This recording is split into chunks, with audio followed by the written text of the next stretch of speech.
My dearest Patreonies, let me take this off. Oh man, let's do the big update because Preachcon tickets go on sale on Saturday. As always, you guys get the early access. You guys know the score by now. For any of you who are new to Patreon, I don't know how this works. Well, I'm just going to do a bit of a Preachcon bit just to run through it, and then we'll do like the big update that I've been dreading making for a while. So Preachcon tickets go on sale 8 p.m. as per usual on the web show, on the live stream. You guys get the ticket early, so I will send the link out probably about 7:30 p.m. GMT to Patreon to make sure it reaches all of you. But if you're waiting for it, if you check about 7:31, 7:32 p.m., the link should be there for you to pick up your tickets. Okay, so you can get them in and sorted. So I know many of you like to do that. It'd be really nice because I am nervous about the ticket sales this year. Because obviously Andy's not here, which is, I know a lot of people can't come to see Andy, not me, previously, but obviously I'm hoping, I'd be somewhat happy if we could sell out before it went live. I know that sounds mean to the live audience, but I can't express to you how much I've needed you guys recently. And I know we don't have as much communication as I would like because there's so many of you, because you're just so fucking supportive, man. As I've needed you guys while I've gone through this transition since Andy left. To try and get on my feet and get sorted. So I'm really thankful for every single one of you. So I kind of hope it goes to the Patreons. But yeah, I'll send the link out. It'll be in the feed, all that kind of stuff. Emma will send it out about 7:30. Hopefully everything should be fine and dandy and you guys can get sorted and squared away. I did mention on the video that's going out to YouTube is to try and book your hotels now if you haven't already. I know many of you have. I know many of you have. But try and book your hotels early so that you don't get caught when the price suddenly jumps up when everybody starts booking simultaneously, because that's what happens. The websites just go, oh, everyone's booking there, and it charges you loads more. 25th of July is when the event is taking place. Usual place, Manchester, Ashton, the Lyne. I know we've been saying to move it for the last 2 years, but every time something happens, I probably just need to take the leap and just move it. But again, for those of you who have been there 4 years running, you guys know I like keeping it small. I like keeping it small. I love the atmosphere of Preachcon so fucking much, man. I love it so much. And every time I look into the details and we sit down and we have the meeting about making it larger, every single ounce of what I consider great about the show starts to get slowly stripped away like an onion. It's like, we need security now. Now we need to really think about giving you an escort. To make sure you're not hassled all the time. I'm like, Jesus Christ, that is absolutely not what I want to do. So, in many ways, I'm kind of happy to keep it that way. And plus, you guys are so familiar with that area now that you like know all the tricks. I'm not saying we're going to keep it there. I'm not saying I don't want to make it bigger. But as it's non-profit, and we make a loss on it, I'm kind of happy to keep it as it is as a big party. But it will get stale that way as well. So we do need to shake things up. And we have talked recently, certainly, about putting it out to the Patreons to do some vacation stuff together with you guys. Because there are things I want to do that certainly my wife and my kids aren't interested in. Like, I want to go ice breaking and things like that. So who better to say, any of you guys interested in that? That none of your close family want to get involved in? You know, none of your close friends really want to go and do these things. So we are looking at maybe doing something like that and maybe folding that into Preachcon in some way. So that's what's coming up in the future in terms of that. But for those of you who are coming, please book your hotels now. You can cancel for free. That's why I'm saying that. You can, if you go on booking.com or something, you can cancel it for free. But it is Ashton the Lyne. It is the Village Hotel, Manchester, 25th of July. And that's where it's going to be. I'm just checking the date. I'm second guessing myself. I know what's going in the other video. I just want to make sure I don't screw anybody over. Yes, Thursday the 25th of July. Awesome. Okay. Update time then, because I haven't done one for a while. Mainly because, I don't know what to say that isn't like, okay, this is what's happening and this is what's happening. Obviously, it's been super difficult for me without Andy. And you might be saying to yourself, why have you not just replaced Andy already with an editor? And the fact of the matter is I can't have a stranger in this building with my children. So I need to get both an office and an editor at the same time. Any of you have been recently watching the stream, which I know many of you have, playing 2 Point Hospital, which is fantastic, by the way, if you haven't caught the stream. It's such an amazing, wonderful game. We'll know that doing big outlays like that is really dangerous. It's really dangerous for the business. And I'm not floating in like thousands of pounds of extra cash to be like, I'm safe regardless. But I think I will have to make the jump anyway, purely because I can't keep up doing two people's work as one guy, and I don't have the skills and talents that Andy had in terms of editing. So some of you have noticed, like, the stream background's not changed, which I've got to work on after this video, but I've got all the documentation. It's just really hard to do, which is a real pain in the ass. It's shit like that that takes me, like, forever. It's 3 minutes for an editor to sort out, and it takes me, like, an hour. But that's what adds up real quick to those things. So how are we solving that? Well, I can't wait much longer to get this done, because all that's happening is that every little piece of content I put out suffers in some way. The videos don't get enough time being edited. The basic graphics and stuff don't get edited, and enough. Not that they don't happen, that they get done enough. And those things all combine and snowball. Like, we don't get the Twitch stuff updated enough, because it's usually a full-time job to maintain all that shit. It was a full-time job that was happening that isn't here now. The resource isn't here now. Thankfully, Emma's stepped up and been doing a hell of a lot more, getting us involved in things. But then taking that time off to go and do the Red Bull World Burst thing, the method thing, that was so good. And again, I want to thank you guys for the support so much, because I was not going to do that because I was like wanted to raid, obviously, for my personal side. But the other side was like, this is more time away and I can't be in the office doing something. And I can't really do that because I was like, 5 days. Well, it was supposed to be 3 days. It was supposed to be 3 days, right? Thursday, Friday, Saturday, Sunday, Monday. So it was 5 days, and ultimately ended up being like 7 or 8 because I had to go back and do the other stuff. Not that wasn't great. I say have to go back, but I wanted to go back and do that stuff. But it's also turned out very positive. It's just that I didn't have content coming out in the background in order to supplement it, which is a big problem for me.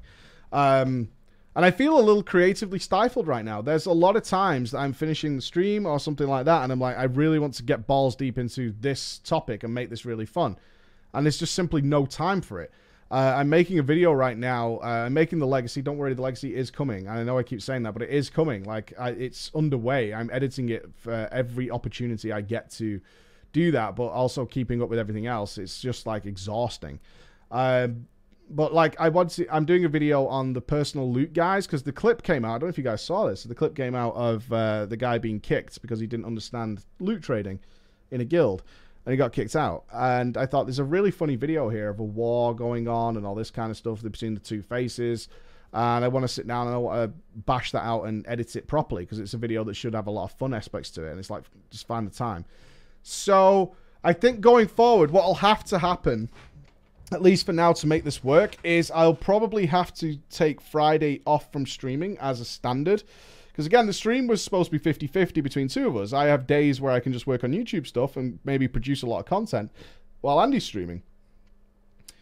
But I don't have that time right now. The stream is 100% me. So I think going forward, we'll probably have to take Friday off from streaming. I don't know what the feeling on that is. Not drama, though. We'll still do drama, but Friday is like YouTube focus only day. In order to get stuff out, get updates out for Patreon, get things like that done.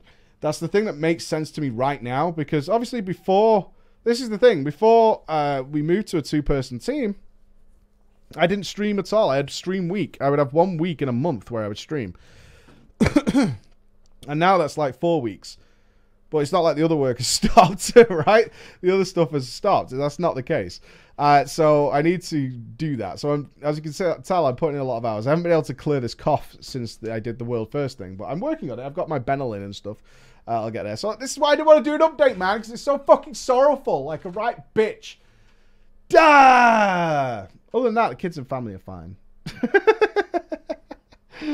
The kids and family are fine. I feel very pressured. I feel like I'm carrying a very heavy load all the time. I don't get stressed out. I just know that I've got to keep going. Keep going. But yeah, that's where I'm at right now. So the situation is, I know you guys keep asking about Andy, but it's annoying to see so many theories flying around, because the whole thing was it wasn't anything dramatic, and that's the sad thing. It was nothing dramatic. But people really want it to be dramatic. And they're desperate for it. I keep reading like, oh, that's odd. You know, this is weird. That was suspicious. It's like, there's nothing suspicious. Like, that's the thing. There's nothing suspicious about it at all. And it's bugging me. I keep having to sort of explain this non-thing, and people are like, well, that can't be right. It's like, well, it is. The only sad part about it is, obviously, the saddest part about it for me is Andy's chose to go his own way. To reiterate, if you weren't sure what happened, is we just had an impasse on something that we needed to sort out. But as going forwards, like how we were going to deal with certain things that happen in this kind of business. Like, how are we going to deal with them while we're in the public limelight? And we both couldn't agree on it, and that was it. So Andy really wanted to go one way, and I really wanted to go another way. It's like, well, this doesn't work going forwards because I don't want to do that. I don't want to be that way. And I'm like, well, what are we going to do then? It's like, well, I'll have to leave because I'm not going to do the way you obviously want, and you're the boss. So I'm not going to do that. So it's better if I leave and move on. And therefore, there's not a big deal about it. And I'm like, I agree. Because it was it was an important thing as a business, but it's totally irrelevant to any audience member. That was the thing. It's totally irrelevant. And it's one of those things, because you might be like, well, if it's totally irrelevant, why not just explain it, right? Well, the simple fact is, it's so stupidly minor for you guys that it would just lead to far more speculation than people trying to work it out. That's the thing. It was just a dumb thing that we needed to sort out, and we just couldn't get there. So that was it, right? The only really sad thing is that obviously Andy has chosen, which is fully his right to do, to go completely his own way and not be involved in any way, which is what is upsetting to me, because I don't see him anywhere near as much. That's the upsetting side, and it's not a business thing either. It's just a friendship thing.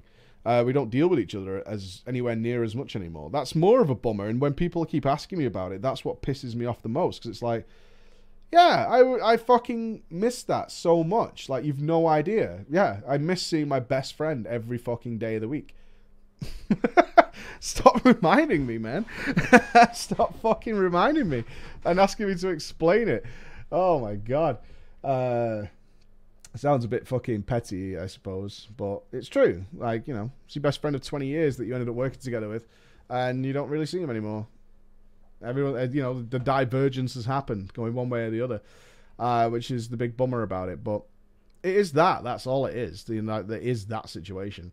So that's that one. But it's hard to replace that person, is where I'm coming from. This is the main point. It's hard to replace that level of trust that we had. That's 20 years of trust. And when I went on vacation, leaving Andy in my house for 2 weeks was a non-issue. It wasn't even a thought that entered my head that would be a problem. You know what I mean? But that can't happen with the replacement. That can't happen with the replacement at all. What has been nice is some people who I've known for many years asking for the position and maybe even considering moving to the UK to do it. That's been really good, although I've been open and blunt, like, this is what it is. It's involved. It's heavy. I work all the time. Like, you need to appreciate that, as I work all the time. I will work 8 or 9 hours in the day, see my kids for a couple of hours, and then work another 6 or 7 hours in the evening. Like I'm doing now. It's like 10 o'clock at night now. Because that's how much time is needed to make the business work. That might mean that you come in one day and I'm just dead. Which Andy definitely dealt with sometimes. I was like, you know what? I had to text him sometimes. Like 4:30 in the morning, I was like, I'm having a lie-in, dude. I'm dying. He's like, yeah, no worries. Like, you need to know how much is involved, but it's fucking fun while you're doing it, man. It's fucking fun while you're doing it. So we will get back there. It's just going to take a little while.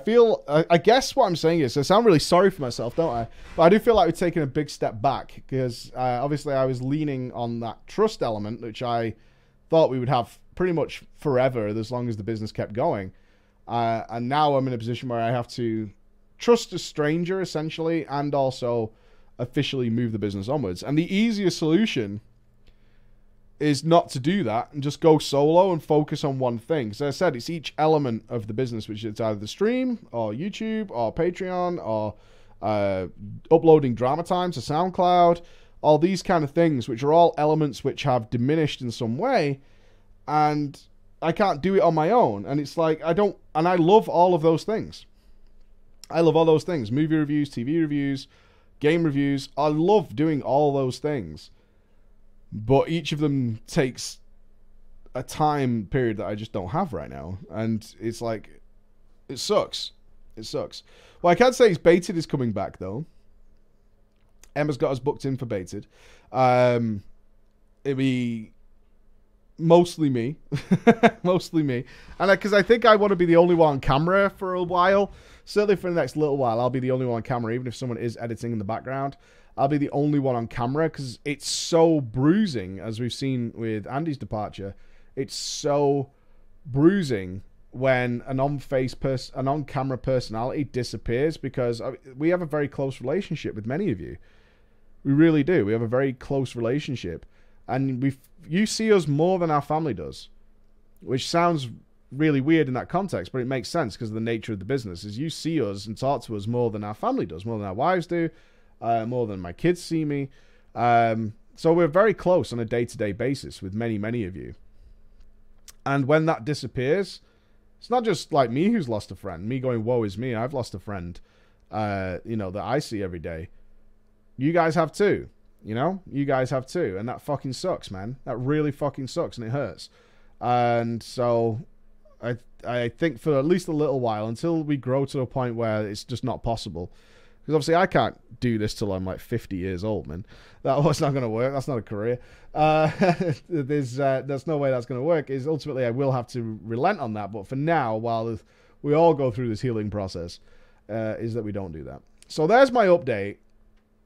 Is it good? You guys let me know. But as always, thank you guys through all of this. Thank you guys. I'm doing everything I can. As you can see, I'm doing everything I can in order to get everything good. And I hope you're happy with what I do. And I hope to meet you at Preachcon. Thank you very much.